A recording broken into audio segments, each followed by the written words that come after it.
নমস্কার বন্ধুরা, আজকে যে টপিকটা নিয়ে ভিডিওটা বানিয়েছি সেটি ভীষণ একটি গুরুত্বপূর্ণ টপিক। আমাকে অনেক বন্ধুই রিকোয়েস্ট করেছে যে ইন্ডিয়ান ইকোনমির উপরে বিশেষ করে WBCS এর জন্য কিছু ভিডিও বানাতে, সেটা কথা মাথায় রেখে ভিডিওটা বানানো। এখানে আমরা চেষ্টা করেছি যে প্রিভিয়াস ইয়ারের কিছু কোশ্চেন WBCS সেখান থেকে আলোচনা করে, প্লাস হচ্ছে WBCS এর সম্বন্ধে বা ইন্ডিয়ান ইকোনমির রিলেভেন্স কিছু টপিক যেগুলো কনসেপ্টটা আপনাকে ক্লিয়ার করতেই হবে, সেই রকমের কিছু টপিক নিয়ে এই ভিডিওটা বানিয়েছি যাতে করে আপনাদের কনসেপ্টটা ক্লিয়ার থাকে ইন্ডিয়ান ইকোনমির বিভিন্ন যে ইম্পর্টেন্ট টপিকগুলোর উপরে। আসুন দেখুন ভিডিওটা কি আমরা বলছি।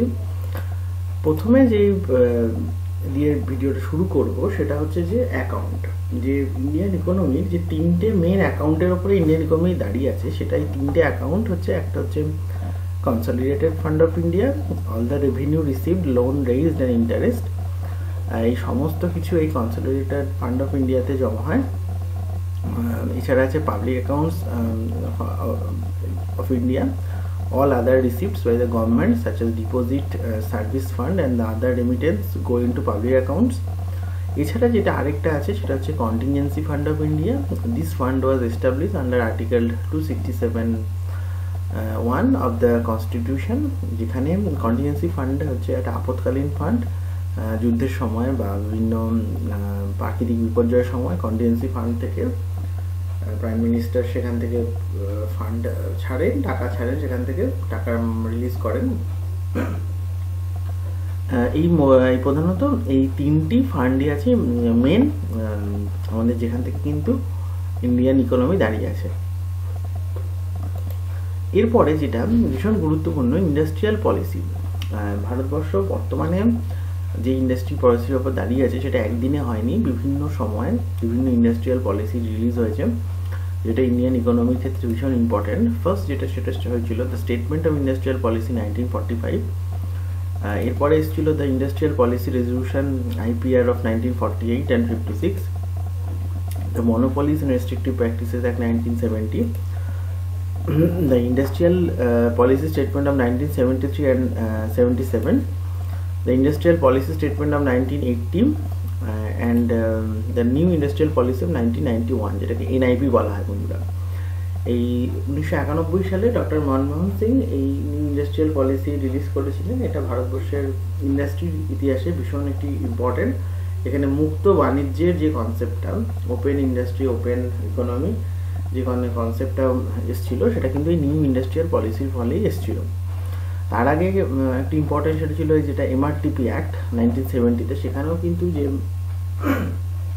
লাইসেন্স প্রথা যেগুলো ছিল এবং মনোপলি ছিল বিভিন্ন বিজনেস হাউসের, যে তারা এই ব্যবসাটা অ্যাক্টিভভাবে করতো, সেইটাকে কিন্তু এই MRTP অ্যাক্টের মাধ্যমে কিছুটা বন্ধ করার চেষ্টা করা হয়েছিল। এবং সব থেকে বড় রিফর্মস যেটা, সেটা ইন্ডাস্ট্রিয়াল পলিসির ক্ষেত্রে, সেটা কিন্তু নিউ ইন্ডাস্ট্রিয়াল পলিসি 1991-এ। এরপরে বন্ধুরা যে কনসেপ্টটা নিয়ে বলবো সেটা হচ্ছে গ্রস ন্যাশনাল প্রোডাক্ট এবং গ্রস ডোমেস্টিক প্রোডাক্ট। অনেকেরই এই কনসেপ্টটা ক্লিয়ার থাকে না যে গ্রস ন্যাশনাল প্রোডাক্ট কি, গ্রস ডোমেস্টিক প্রোডাক্ট কি। গ্রস ন্যাশনাল প্রোডাক্ট হচ্ছে it is the money value of the total output of a country. Money value মানে একটা দেশের যত তার সার্ভিস বলুন, তার ইনকাম বলুন, সমস্ত কিছু জেনারেট হচ্ছে, সেইটাকে বলা হয় কিন্তু গ্রস ন্যাশনাল প্রোডাক্ট। আর গ্রস ডোমেস্টিক প্রোডাক্ট হচ্ছে it is the money value of the total output of a country within the boundary of a nation. মানে একটা দেশের সীমারেখার মধ্যে যেটাকে বলে গ্রস ডোমেস্টিক প্রোডাক্ট। আর হচ্ছে গ্রস ন্যাশনাল প্রোডাক্ট হচ্ছে দেশের বাইরেও যে সমস্ত ইন্ডিয়ানরা বাস করছেন তাদের যে ইনকাম, সেটাও কিন্তু এখানে ধরা হয়। দেখুন এখানে আমি একটা ইকুয়েশনের মাধ্যমে বোঝাতে চেয়েছি যে gross national product is equal to GDP, gross domestic product, plus হচ্ছে income earn by the nationals outside the country, যারা দেশের বাইরে আছে, minus income received foreigners within the country. যারা দেশের মধ্যে আছে, ইন্ডিয়াতে আছে এরকম ফরেনার বিদেশি, তাদের ইনকাম, তারা যে ইনকাম করছে সেই ইনকামটা বাদ যাচ্ছে সেখান থেকে, প্লাস তাদের ইনকামটা আবার সেই দেশের গ্রস ন্যাশনাল প্রোডাক্টের সঙ্গে যোগ হবে। ফলে এবং আমাদের দেশে যারা ইন্ডিয়ান, তারা বিদেশে যে ইনকামটা করছে সেটা আমাদের ন্যাশনাল প্রোডাক্টের সঙ্গে গ্রস ন্যাশনাল প্রোডাক্টের সঙ্গে যোগ হবে। তো বন্ধুরা, আশা করি আপনার যদি কনসেপ্ট ক্লিয়ার না থাকে জিডিপি এবং জিএনপি সম্পর্কে, তাহলে এই কনসেপ্টটা আপনার কিছুটা হলেও ক্লিয়ার হয়েছে। এরপরে আপনি বইটা পড়ুন, যে বই আপনি পড়ছেন সেই বইটা থেকে পড়ুন, তাহলে দেখবেন জিনিসটা একদম ক্লিয়ার হয়ে যাচ্ছে আপনার পক্ষে। এরপরে যে টপিকটা বলছি সেটা ভীষণ ইম্পর্টেন্ট, সেটা হচ্ছে ব্যাংক রেট, রেপো রেট এবং reverse repo rate. Repo rate কি? RBI lends money to the banks for a short term. আর ব্যাংক রেট কি? This is the long term rate at which RBI lends money to the bank. অনেক সময় reserve bank of India যে ব্যাঙ্কগুলো, সেই ব্যাঙ্কগুলোকে টাকা ধার দেয়, সেটাকে বলা হয় রেপো রেট। যদি সেটা শর্ট টার্ম হয় সেটাকে বলে রেপো রেট, যদি সেটা লং টার্মে হয় তাকে বলা হয় ব্যাংক রেট। আর রিভার্স রেপো রেট কি? This is the short term borrowing rate at which RBI borrows money from the bank. অনেক সময় RBI সেই ব্যাঙ্কগুলোর থেকে টাকা ধার নেয়, সেটাকে বলা হয় রিভার্স রেপো রেট। তাহলে রেপো রেট যখন RBI টাকা ধার দিচ্ছে, রিভার্স রেপো রেট যখন RBI টাকা ধার নিচ্ছে। দেখুন, দুটো রেটই প্রেজেন্ট রেপো রেট হচ্ছে 6% আর প্রেজেন্ট রিভার্স রেপো রেট হচ্ছে 5.7%। মানে কোনো ব্যাংক যদি RBI থেকে টাকা ধার নেয় তাকে 6% ইন্টারেস্ট দিতে হবে, আর কোনো ব্যাংক যদি RBI-কে টাকা ধার দেয় তাহলে সে 5.75% ইন্টারেস্ট পাবে। তার মানে এখন ইন্ডিয়ার ইকোনমি ভালো, সেখানে RBI যখন টাকা ধার দিচ্ছে সে বেশি ইনকাম করছে, বেশি ইন্টারেস্ট পাচ্ছে। এমন যদি সিচুয়েশন থাকে যেখানে নেগেটিভ রেপো রেট থাকছে, যে RBI যখন টাকা ধার দিচ্ছে তার ইন্টারেস্ট কম, যখন টাকা ধার নিচ্ছে তখন ইন্টারেস্ট বেশি, তার মানে বুঝতে হবে যে ইন্ডিয়ান ইকোনমি বা সেই দেশের ইকোনমি অতটা ভালো নয়, তাকে বেশি রেটে কিন্তু টাকা ধার নিতে হচ্ছে RBI-কে, সেন্ট্রাল ব্যাংকে। এরপরে যে ইম্পর্টেন্ট টপিকটা বলবো সেটা হচ্ছে ক্যাশ রিজার্ভ রেশিও এবং হচ্ছে স্ট্যাটিউটরি লিকুইড রেশিও, CRR এবং SLR। এই দুটো টার্মই আপনারা শুনে থাকবেন বন্ধুরা। কনসেপ্টটা হয়তো আপনাদের ক্লিয়ার অতটা নেই, আমরা চেষ্টা করছি কনসেপ্টটা ক্লিয়ার করার। ক্যাশ রিজার্ভ রেশিও কি? Banks in India R required to hold a certain proportion of their deposit in the form of cash to the RBI। ইন্ডিয়াতে যে কোনো ব্যাংকে তার সে যতটা টাকা তার সম্পদ, তার সেই টাকার একটা সার্টেন অ্যামাউন্ট কিন্তু RBI-এর কাছে ক্যাশ হিসেবে গচ্ছিত রাখতে হয়, সেটাকে বলা হয় ক্যাশ রিজার্ভ রেশিও। যদি 100 টাকা যদি তার টোটাল ক্যাপিটাল হয়, তার কিন্তু প্রেজেন্ট রেপো রেট হচ্ছে 4%, তার মানে 4% 4 টাকা তাকে RBI-এর কাছে ক্যাশ হিসেবে জমা রাখতে হবে। আর স্ট্যাটিউটরি লিকুইডিটি রেশিও কাকে বলছে? Every bank is required to maintain at the close of business every day A minimum proportion of their net demand and the time liabilities as liquid assets in the form of cash gold. The ratio of liquid asset to demand time liabilities is known as SLR. প্রতিটা ব্যাংকে তাদের দিনের শেষে তাদের অ্যাকাউন্টটা close করতে হয়, যত টাকা তাদের অ্যাসেট হচ্ছে সেই সময় ক্লোজিংয়ের সময় তার একটা সার্টেন পার্সেন্ট তাকে কিন্তু লিকুইড অ্যাসেট হিসেবে, যেরকম ক্যাশ বা গোল্ড এরকম হিসেবে তাকে কিন্তু রিজার্ভ করে রাখতে হয়। সেই রেশিওটাকে বলছে, সেটা কিন্তু RBI ঠিক করে দেয়, এই কত পার্সেন্ট তাকে রাখতে হবে, সেটাকে বলে হচ্ছে স্ট্যাটিউটরি লিকুইডিটি রেশিও। প্রেজেন্টলি কিন্তু 20% সেই অ্যামাউন্টটা, মানে একটা ব্যাংক যদি ক্লোজ হচ্ছে সেই সময় তার অ্যাসেট থাকে 100 টাকা, তাহলে তাকে 20% মানে 20 টাকা তাকে কিন্তু ওই ক্যাশ গোল্ড এসব হিসেবে তাকে ধরে রাখতে হবে। এই যে ধরে রাখার যে নিয়মটা সেটাকেই বলছে স্ট্যাটিউটরি লিকুইডিটি রেশিও বা SLR। এই সব কিছুই কিন্তু সে reverse repo rate, bank rate, CRR, SLR সবের ওপরেই কিন্তু ইন্ডিয়া একটা দেশের ইকোনমি সেটা কিন্তু নির্ভর করে বন্ধুরা। এই কনসেপ্টগুলো যদি আপনার এতদিন ক্লিয়ার না থাকে, আশা করি এই ভিডিওটা আমাদের দেখার পরে আপনার কিন্তু কনসেপ্টটা ক্লিয়ার হয়ে যাবে বন্ধুরা। আমাদের ভিডিও একটু নয়েজ হচ্ছে, আমরা খুব বেসিক ইনস্ট্রুমেন্ট ইউজ করছি, সেই জন্য যদি আপনার ভিডিও শুনতে অসুবিধা হয় আপনি দয়া করে হেডফোন ইউজ করুন। আর আমাদের যে নয়েজ হচ্ছে তার জন্য আমি ক্ষমা চেয়ে নিচ্ছি আপনাদের কাছে। আসুন দেখুন এর পরের যে কনসেপ্ট আমি বলবো সেটা হচ্ছে what is the difference between debenture and equity. Debenture কি? ডিবেঞ্চার হচ্ছে, তুমি এই টার্মগুলো যারা শেয়ার মার্কেটে এগুলো কিন্তু ইউজ হয় এবং আমাদের ইন্ডিয়ান ইকোনমির ক্ষেত্রে ভীষণ গুরুত্বপূর্ণ। ডিবেঞ্চার ইজ এ ক্রেডিটরশিপ সিকিউরিটি, মানে বলছি, ব্যাখ্যা করছি আমি। Equity is a ownership security. আপনি ডিবেঞ্চার কিনেছেন মানে আপনি কোনো কোম্পানিকে, ধরুন আপনি 1000 টাকার একটা ডিবেঞ্চার কিনেছেন, তার মানে এই হলো আপনি একটা কোম্পানিকে 1000 টাকা আপনি ক্রেডিট দিচ্ছেন, সে আপনার থেকে 1000 টাকা ধার করলো। আর ইকুইটি মানে হচ্ছে আপনি যদি 1000 টাকার ইকুইটি কেনেন, এবার সেই শেয়ারটার ভ্যালু যদি, সেই কোম্পানির শেয়ারটার ভ্যালু যদি হয় 100 টাকা, তার মানে আপনি 10টা ইকুইটি কিনেছেন 1000 টাকা দিয়ে।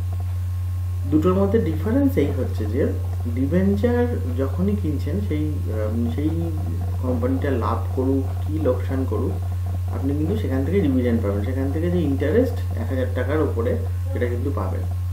কিন্তু ইকুইটি কিনলে আপনি ওনারশিপ হয়ে যাচ্ছেন, আপনি 10টা শেয়ারের ওনার হয়ে গেলেন। এবার যদি কোম্পানিটা লস করে, আপনি কিন্তু আপনার টাকাটা লস হবে। আপনি যদি লাভ করে কোম্পানি, তাহলে ওই 10টা শেয়ারের উপরে যা লাভ হচ্ছে সেই লাভটা আপনি পাবেন। দুটোর মধ্যে ডিফারেন্স এটাই। আপনি একটা জায়গায় আপনি ইকুইটিতে আপনি ওনারশিপ পাচ্ছেন কোম্পানিটা, আর ডিবেঞ্চারে আপনি জাস্ট কোম্পানিটাকে আপনার টাকাটা ধার দিচ্ছেন, ক্রেডিটরশিপ দিচ্ছেন। আসুন দেখি পরের ভিডিওটা, পরের যে টপিকটা সেটা হচ্ছে ডেফিসিট ফাইন্যান্সিং, যেটা ইন্ডিয়ান ইকোনমির ক্ষেত্রে ভীষণ গুরুত্বপূর্ণ। What is deficit financing? Is a practice in which a government spends more money than it receives as revenue. যখন গভর্নমেন্ট যে টাকা রেভিনিউ হিসেবে পাচ্ছে তার থেকে বেশি টাকা যদি খরচ করে, তখন তাকে বলা হয় ডেফিসিট ফাইন্যান্সিং। সেটা কি করে হয়? সেটা তখনই হয়, ধরুন একটা গভর্নমেন্টের 1000 টাকা ইনকাম আছে, কিন্তু সে খরচ করছে 1200 টাকা। তাই 200 টাকা সে কোথা থেকে পাচ্ছে? 200 টাকা সে পাচ্ছে টাকা ছাপিয়ে। সেই গভর্নমেন্ট টাকা ছাপাচ্ছে, 200 টাকা ছাপিয়ে সেটা সে খরচ করছে। এর ফলে কি হবে? ডেফিসিট ফাইন্যান্সিং এর মূল যে সব থেকে খারাপ যে জিনিসটা সেটা হয় যে ডিভ্যালুয়েশন অফ মানি এবং ইনফ্লেশন, মুদ্রাস্ফীতি হয় এবং ডিভ্যালুয়েশন। আগেকার এরা আমরা সবাই জানি, আগে 100 টাকায় কত কিছু পাওয়া যেত, এখন 100 টাকায় কিছুই পাওয়া যায় না। আগে 1 টাকায় কত কিছু পাওয়া যেত, এখন 1 টাকা কিছুই পাওয়া যায় না। তো এই যে টাকার যে অবমূল্যায়ন হচ্ছে, এটা ডেফিসিট ফাইন্যান্সিংয়ের জন্য। গভর্নমেন্ট যা আয় করছে কিন্তু তাকে ব্যয় করতে হয় বেশি, সেজন্য সে টাকা ছাপাচ্ছে। টাকা ছাপানোর ফলে টাকার যে ভ্যালু সেটা কমে যাচ্ছে, বেশি টাকা ছাপানোর ফলে।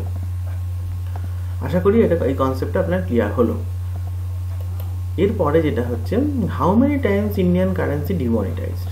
কিছুদিন আগে 2016 সালে যে ডিমনিটাইজেশনের যে আপনারা সবাই জানেন, সেটা নিয়ে সারা দেশ উত্তাল হয়ে উঠেছিল। টাকা 2000 আমাদের 500 টাকা এবং 1000 টাকার নোট বাতিল করে দেওয়া হয়েছিল। সেই রকম ঘটনা ইন্ডিয়ান ইকোনমিতে এর আগে দুবার ঘটেছিল, 2016-কে নিয়ে 3বার, 1946-এ, 1978-এ এবং 2016-এ। টোটাল 3বার এই ডিমনিটাইজেশনের ঘটনা ঘটেছে ইন্ডিয়ান ইকোনমিতে। Paper currency first started in India 1861। তার আগে সবটাই কয়েন ছিল, পেপার কারেন্সি ছিল 1861-এ। বন্ধুরা, কিছু ফ্যাক্টস আমরা এখানে বলবো। Community development program launched in India 1952। এগুলো সবই WBCS-এ কোনো না কোনো কোশ্চেন এসছে, কোনো না কোনো বার। সেগুলো আমরা কিছু যেগুলো পিক অ্যান্ড চুজ করেছি, মনে হয়েছে ইম্পর্টেন্ট, সেগুলো এর মধ্যে আমরা দিচ্ছি। Tata iron and steel company TISCO established in 1907। Jamshedji Tata এটা এস্টাবলিশ করেছিলেন 1907-এ, 1907 সালে। First regular population census started in 1872। 1872 সালে প্রথম রেগুলার সেন্সাস হয়েছিল। Food corporation of India establish হয়েছিল 1964-এ। Whose signature appears on the 10 rupee currency note, governor RBI। এই শুধু 10 রুপি নয়, যে কোনো নোটেই আরবিআই এর গভর্নরের সই থাকে, এক্সেপ্ট কোথায় থাকে, এক্সেপ্ট হচ্ছে 1 টাকার নোটে। 1 টাকার নোটে কার সিগনেচার থাকে? 1 টাকার নোটে সিগনেচার থাকে ফিনান্স সেক্রেটারি, কারণ 1 টাকার নোট ইস্যু করে হচ্ছে ফিনান্স ডিপার্টমেন্ট। ভারত সরকারের ফিনান্স ডিপার্টমেন্ট কিন্তু 1 টাকার নোট ইস্যু করে, সেই জন্য 1 টাকার নোটে ফিনান্স সেক্রেটারির সই থাকে। 1 টাকার নোট ছাড়া বাকি সমস্ত নোটে কিন্তু গভর্নরের সিগনেচার থাকে। Who was the first chairman of the planning commission? Pandit Jawaharlal Nehru, তখন তৎকালীন প্রাইম মিনিস্টার, উনি ফার্স্ট চেয়ারম্যান ছিলেন প্ল্যানিং কমিশনের। What is the minimum number of persons required to form a primary cooperative society? 10 জন লাগে একটি প্রাইমারি কোঅপারেটিভ সোসাইটি ফর্ম করার জন্য। Minimum wages act passed in 1948, এটাও খুব গুরুত্বপূর্ণ। ন্যাশনাল ডেভেলপমেন্ট কাউন্সিল হয়েছিল 6 আগস্ট 1952-তে। এবার আমরা একটু হিস্ট্রি অফ প্ল্যানিং কমিশন একটু বলি। প্ল্যানিং কমিশনের প্রথম কনসেপ্ট ছিল 1934-এ। M Visvesvaraya in his book Planned Economic India advocated the necessity of planning in the country, 1934-এ। এরপরে হয়েছিল 1944-এ planning and development department set up under chairmanship of A Dalal. 1944 সালে যখন ইন্টারিম গভর্নমেন্ট হয়েছিল তখন এই ডিপার্টমেন্টের চেয়ারম্যানশিপ ছিলেন A Dalal. 1946 interim government sets up the planning advisory board, এটা precursor of planning commission, planning advisory board. এরপরে হয়েছিল 1947 economic programme committee was set up under the chairmanship of the Jawaharlal Nehru. Economic যে committee, programme committee হয়েছিল। এরপরে যেটা হয়েছিল 1950-তে planning কমিশনের সেট আপ হয়েছিল, যেটা ফর্মাল সেট আপ হলো প্ল্যানিং কমিশনের 1950-তে। Establish in 1950, dissolve in 17th August 2014। Presently planning কমিশনের বদলে নীতি আয়োগ আছে। নীতি আয়োগ, নীতি for national institute for transforming India, নীতির ফুল কনসেপ্ট, অ্যাক্রোনিম অফ নীতি। এই প্রেজেন্টলি এটাই অ্যাক্ট করছে। National stock exchange establish in 1992। When did India become a member of International Monetary Fund? International Monetary Fund বা IMF এর মেম্বার হয়েছিল 1945-এ India. When was the Motor Vehicle Act passed? 1988-এ motor vehicle act. এগুলো important, অনেকবারই কিন্তু question এসছে বন্ধুরা, ফলে এগুলো একটু ভালো করে দেখবেন। When were the railways nationalized? 1951-এ রেলওয়ের জাতীয়করণ হয়েছিল। Who is the first Indian governor of the RBI? CD Deshmukh. বন্ধুরা, ফার্স্ট গভর্নর অফ আরবিআই কে?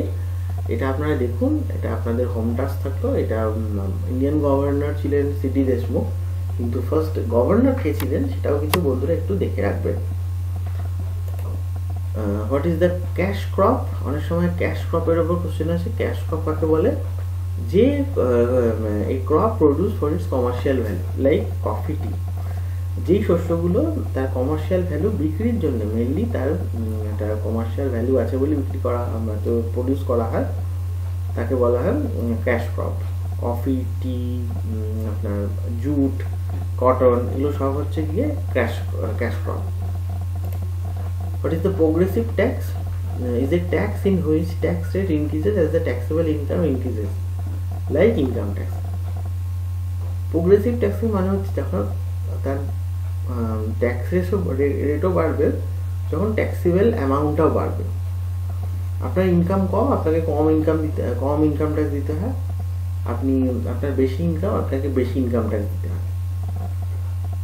কিন্তু আপনি একটা পেন কিনছেন, সেখানে যে ভ্যাট আপনিও যা দিচ্ছেন, একটা খুব বড় লোক কোটিপতি সেও কিন্তু সেম ভ্যাট দিচ্ছে। আপনাকে যা ট্যাক্স বহন করতে হচ্ছে সেও কিন্তু একই ট্যাক্স দিচ্ছে। ফলে সেই ভ্যাট কিন্তু প্রোগ্রেসিভ ট্যাক্স নয়, কিন্তু ইনকাম ট্যাক্স হচ্ছে প্রোগ্রেসিভ ট্যাক্স। আপনার ইনকাম কম, আপনি কম ট্যাক্স দিচ্ছেন। একজন কোটিপতি লোক, তার ইনকাম বেশি, সে বেশি ট্যাক্স দিচ্ছে। আশা করি প্রোগ্রেসিভ ট্যাক্সের কনসেপ্টটা আপনার কাছে ক্লিয়ার হলো। ভূদান যোজনা কে করেছিলেন? আচার্য বিনোবা ভাবে। এটাও কিন্তু একটি ভীষণ ইম্পর্টেন্ট কোশ্চেন। এরপর হচ্ছে the favourable balance of trade. If a country, favourable balance of trade বলতে কাকে বলে? If a country exports a greater value than its imports. একটি দেশ যে বেশি এক্সপোর্ট করছে তার ইম্পোর্টের থেকে। ভারতে ফেভারেবল ব্যালেন্স অফ ট্রেড বলা যায় না, কারণ ভারতের ইম্পোর্ট অনেক বেশি থাকে এক্সপোর্টের তুলনায়। কিন্তু যে সমস্ত দেশ, ধরুন সৌদি আরবিয়া, সে তেল এক্সপোর্ট করছে অনেক বেশি ইম্পোর্টের থেকে, সেই সমস্ত দেশে বলা যায় যে তাদের ফেভারেবল ব্যালেন্স অফ ট্রেড আছে। কিন্তু কনসেপ্টটা বন্ধুরা ক্লিয়ার রাখবেন। অ্যাড ভ্যালোরাম ট্যাক্স কাকে বলে? এই টার্মটা কিন্তু অনেক সময় আসে। Latin for according to value. Ad ভ্যালোরামের ল্যাটিন মানে হচ্ছে according to value. Is a tax whose amount is based on the value of a transaction or property. আপনি একটা প্রপার্টি 10 লাখ টাকার কিনছেন, তার 10% ট্যাক্স হচ্ছে।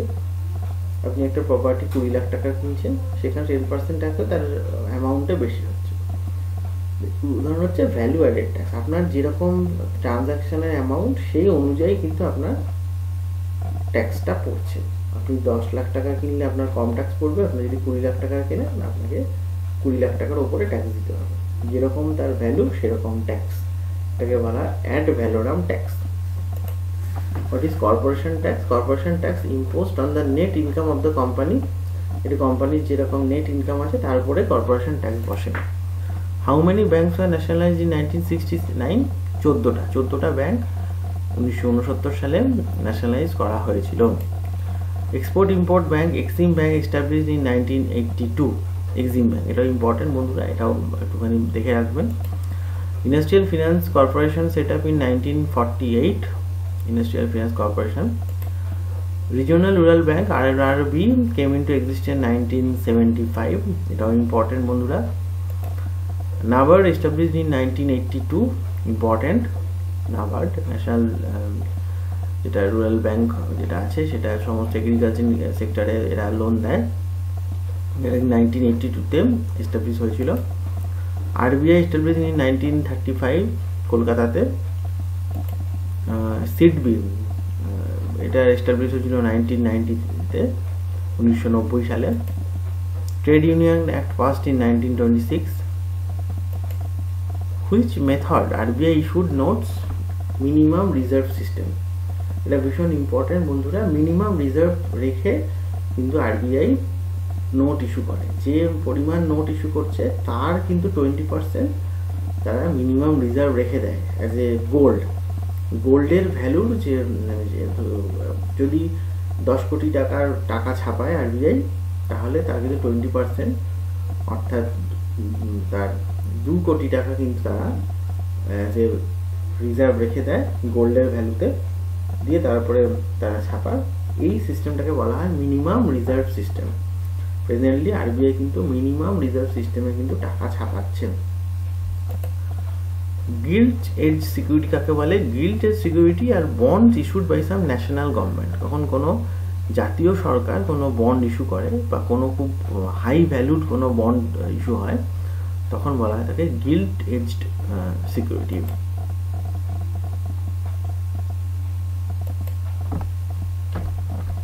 তো বন্ধুরা, আশা করি আপনাদের এই টপিক নিয়ে যে ভিডিওটা আমরা বানালাম সেই ভিডিওটা আপনার ভালো লেগেছে। এখানে আমরা কিছু বাছাই করে নিয়ে টপিকের ওপরে ভিডিওটা বানানোর চেষ্টা করলাম। যদি ভিডিওটা ভালো লেগে থাকে বন্ধুরা, ভিডিওটা লাইক করুন, শেয়ার করুন। আরও টপিক নিয়ে, ইকোনমিক টপিক নিয়ে আমরা আসছি। দেখতে থাকুন আমাদের চ্যানেলটি সাবস্ক্রাইব করুন, আমাদের ভিডিওগুলো শেয়ার করুন বন্ধুরা। কোনো সাজেশন থাকলে অবশ্যই কমেন্ট বক্সে সাজেশন দিন। ভালো থাকবেন, সুস্থ থাকবেন। নমস্কার, বন্দে মাতরম।